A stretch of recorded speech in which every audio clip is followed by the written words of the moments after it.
What's the challenge? I would just they're outside linebacker pass rushers, but Yeah. A with the sacks, but B with their ball. Yeah, they do a phenomenal job at all levels, but especially their secondary, really ripping at the ball and getting it out. So obviously, ball security is paramount this week, just like it is every week. Their pass rush, Bosa, Khalil, really good players.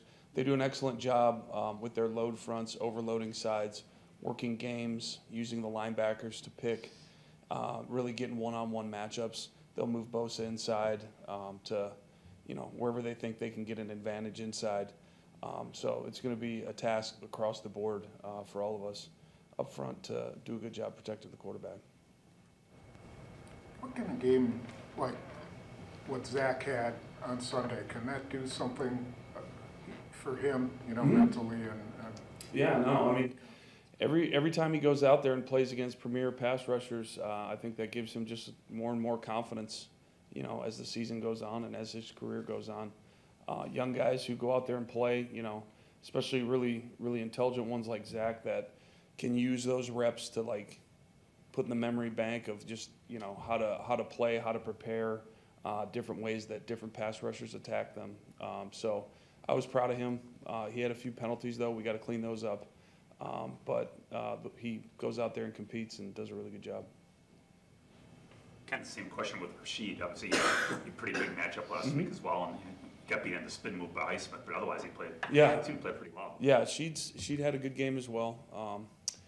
Those guys go out there and compete, and again, just kind of the same thing with Zach. It's just like these young guys that can get out there and play against some really good players, just to build up that confidence that you can go out there and perform at a high level versus good pass rushers. So, it was good to see that for sure.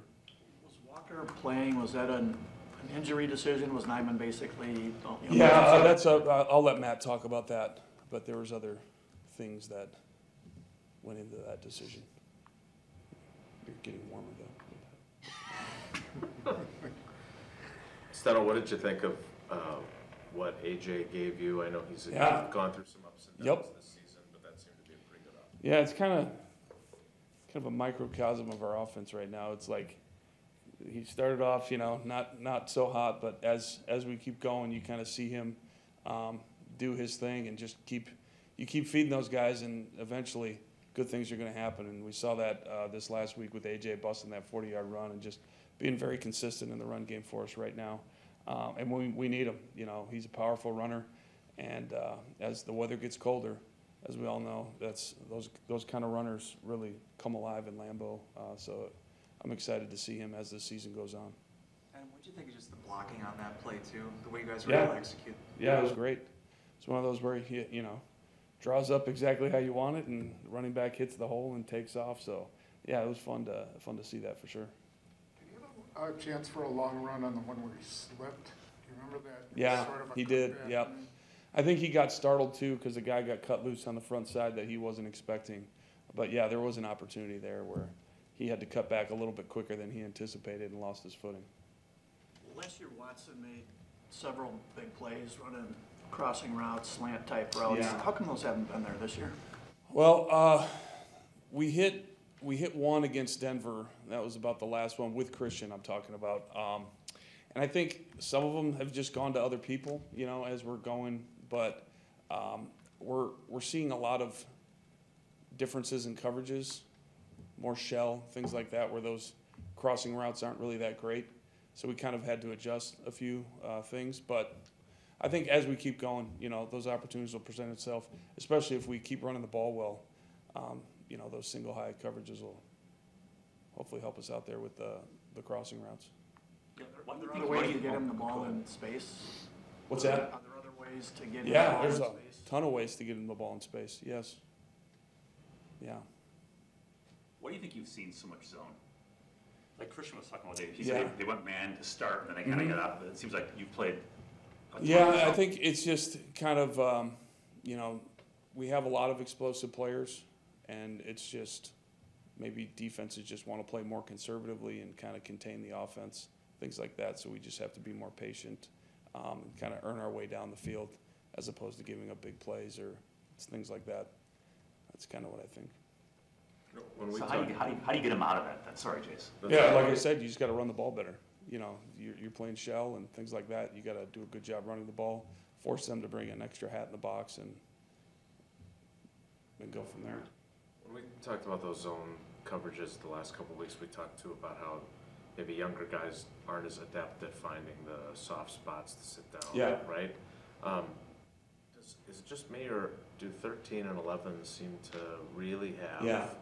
And how It's not how just- do they have that? Yeah, some guys are just, you know, when they just natural at things like that, they just have those, that ability to feel it as they're running routes.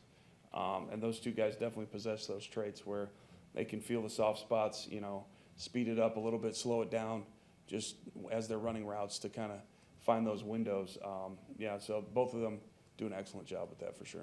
What do you kind of think about where those two guys are at, right? Because Yeah.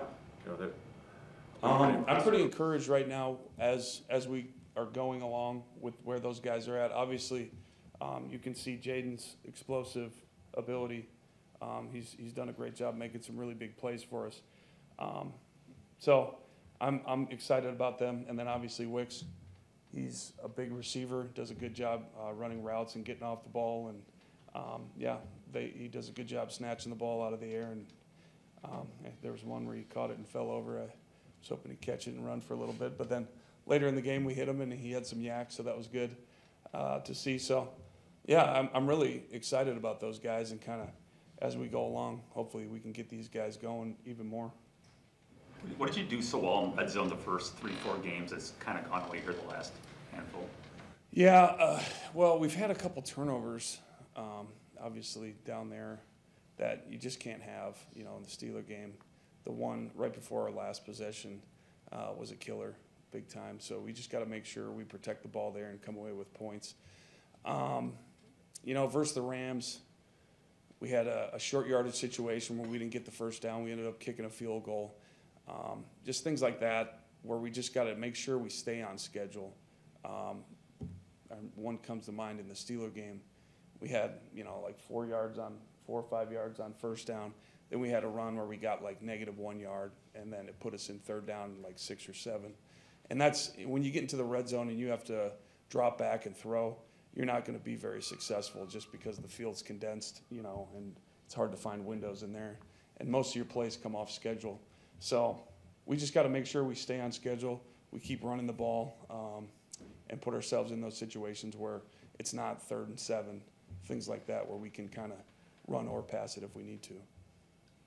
Musgrave is, he's fast, pretty explosive. He was a national caliber skier. Mm-hmm. What's going on with the stumbling on those I don't know. If anyone can figure it out, let me know. No, I think he's just like one of those guys where it's just like he gets so excited and his feet are going faster in his body or something like that. But yeah, no, I noticed that too, that he just got to calm down a little bit, just be a little bit more under control so he can get some more yak for sure. On the final play of the game, on the left side, Dobbs kind of ran, I don't know if that was a rub route or whatever, and there, was that open at all, or did you? Yeah, no, there was a chance. There was definitely a chance over there. You know, I think it was one of those where you got 3 over 2 on this side, 4 over 3 on the other side, so it's pick your poison, and so Jordan went to the right. But yeah, no, there was an opportunity over there for potential. But he's got to just decide ahead of time where he's. Yeah, you kind of look at the leverages and things like that, and which DB's backing up, which guy's not. So he picked to the right and didn't make the play.